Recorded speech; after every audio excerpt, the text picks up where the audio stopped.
महाराष्ट्र में एनडीए वाले अब दावा कर रहे हैं कि सारे मतभेद सुलझा लिए गए हैं, लेकिन इंडिया गठबंधन में अब भी 23 सीटों पर पेच फंसा है।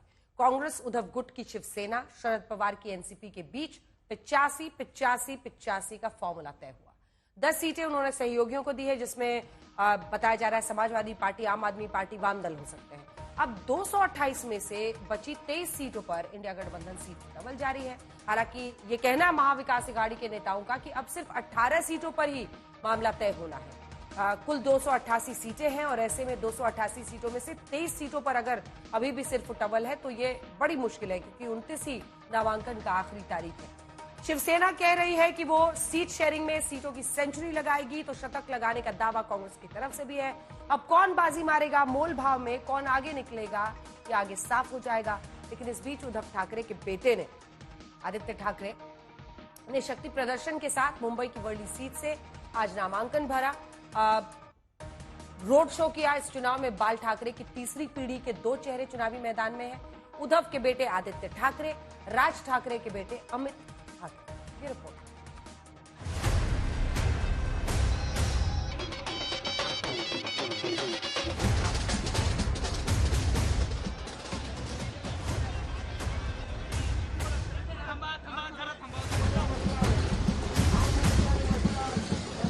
महाराष्ट्र विधानसभा चुनाव में शिवसेना उद्धव गुट का ये ऐलाने जंग है। जी हां, मुंबई की वर्ली सीट से आदित्य ठाकरे ने नामांकन करने से पहले रोड शो किया। आज आदित्य जी ठाकरे साहब हमारे शिवसेना उद्धव बाला साहब ठाकरे पार्टी की तरफ से मशाल लेकर अपना फॉर्म भर रहे हैं। तो आप जानिए कि आदित्य ठाकरे का नाम कोई नया नहीं है, पूरा महाराष्ट्र जानता है, पूरा देश जानता है, विदेश भी जानता है। उन्होंने किया हुआ कार्य इतना महत्वपूर्ण है, जिसकी सराहना सभी लोग करते हैं और जो दिल में जाकर बैठे हैं लोगों के। उद्धव गुट के शिव सैनिकों ने मशाल के साथ बड़ी रैली निकाली और वर्ली में बाल ठाकरे के पोते उद्धव ठाकरे के बेटे आदित्य ठाकरे ने शक्ति प्रदर्शन किया। महायुति ने अभी तक कोई घोषणा नहीं की है, हालांकि एमएनएस का कैंडिडेट आपके खिलाफ है। आपको लगता है बहुत बड़ा चैलेंज है? मुझे लगता है चैलेंज हमारे राज्य में बेरोजगारी का है, वो हमें दूर करना है। लेकिन किस तरह से अब महायुति अगर यहाँ पर कोई देती है उम्मीदवार, तो किस तरह से लड़ाई होगी आपको लगता है? या पहले से और टफ होगी या और इजी होगी? मुझे लगता है महाराष्ट्र, आप देख रहे हो महाराष्ट्र के ऊपर जो सरकार बिठाई है, एक इलीगल सरकार है, उसे दूर करना है। सबसे बड़ा चैलेंज वही है। आपको बता दें कि आदित्य ठाकरे के बाद ठाकरे फैमिली की तीसरी पीढ़ी के एक और सदस्य ने चुनावी राजनीति में डेब्यू किया है। एमएनएस के अध्यक्ष राज ठाकरे ने अपने बेटे अमित ठाकरे को शिवसेना के गढ़ माने जाने वाले माहिम सीट से टिकट दिया है। चुनावी इम्तिहान में अमित ठाकरे को उतारकर राज ठाकरे अपनी ताकत की आजमाइश करेंगे। अमित ठाकरे के लिए ये चुनाव आसान नहीं होगा, क्योंकि इस सीट पर शिंदे सेना और उद्धव सेना के उम्मीदवारों से उनका मुकाबला होगा। अमित ठाकरे जी हमारा ही घर का बेटा है और चुनाव लड़ने का सबको अधिकार है, चाहे पार्टी अलग हो, विचार अलग हो, लेकिन लोकतंत्र में आप चुनाव लड़ सकते हैं। भले ही आदित्य ठाकरे के नामांकन के बाद शिवसेना उद्धव गुट अपनी शक्ति का प्रदर्शन कर रहा है और महाविकास अघाड़ी में सब कुछ ऑल इज वेल दिखाने की पूरी कोशिश हो रही है, लेकिन जब सीट बंटवारे का अंक गणित सामने आया तो क्लियर हो गया कि इंडिया गठबंधन यानी अघाड़ी में अभी 23 सीटों के बंटवारे को लेकर पेच फंसा है।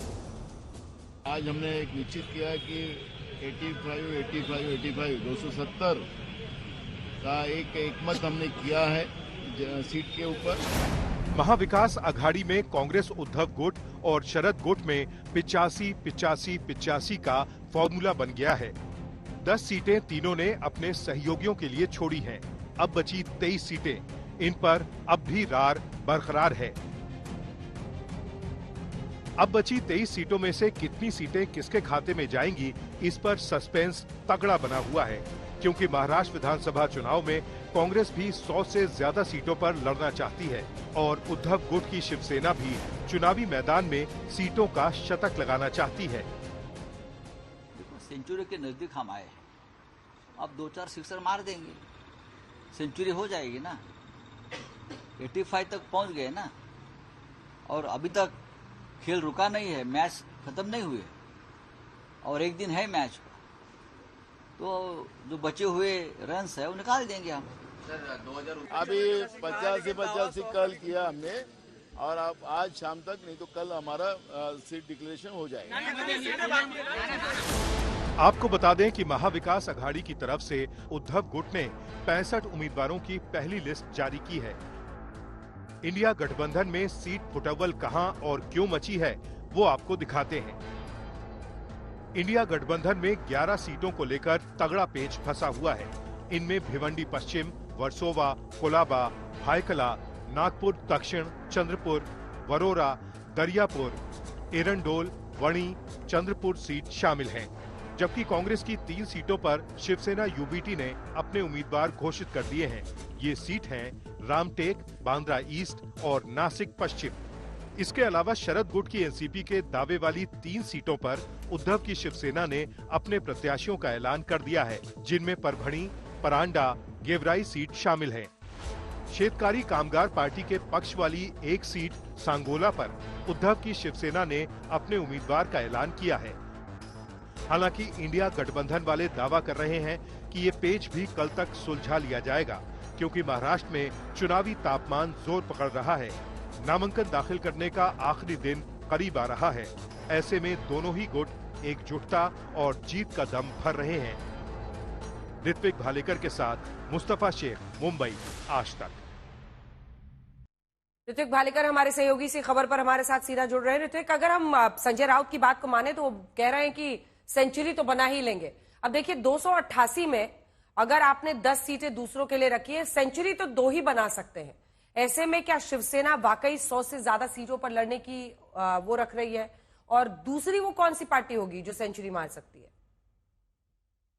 जी बिल्कुल, देखिए जो पहले सीट बंटवारे की बातचीत हो रही थी उसमें 105 से 110 सीटों पर कांग्रेस अड़ी हुई थी, तो वही उद्धव ठाकरे की शिवसेना चाह रही थी कि वो भी 3 आंकड़ों में यानी कम से कम 100 सीटें लड़े, लेकिन उनके हिस्से में 90 से 95 ही सीटें आ रही थी। अब 5 से 6 सीटें ऐसी है जिस पर उद्धव ठाकरे की शिवसेना अड़ी हुई है, और वो भी विदर्भ से आती है, जहां पर कांग्रेस ने पिछले 2 इलेक्शन में अपनी पैठ बढ़ाई हुई है, अपनी ताकत बढ़ाई हुई है। अब ऐसे में बातचीत का दौर अभी भी जारी है, क्योंकि अभी खबर आ रही है कि कांग्रेस के कुछ नेता उद्धव ठाकरे से कल फिर उनके आवास जाकर मुलाकात करेंगे और कुछ सीटों की अदला बदली हो सकती है। अब देखना यह है कि जब सभी उम्मीदवार अपना अपना नामांकन दाखिल कर रहे हैं, तब तक ये चर्चा का दौर शुरू रहेगा और कब तक ये नाराजगी जो है वो इसी तरह बरकरार रहेगी। अंजना, बहुत बहुत धन्यवाद आपका। ऋत्विक भालेकर हमारे सहयोगी जानकारी दे रहे थे।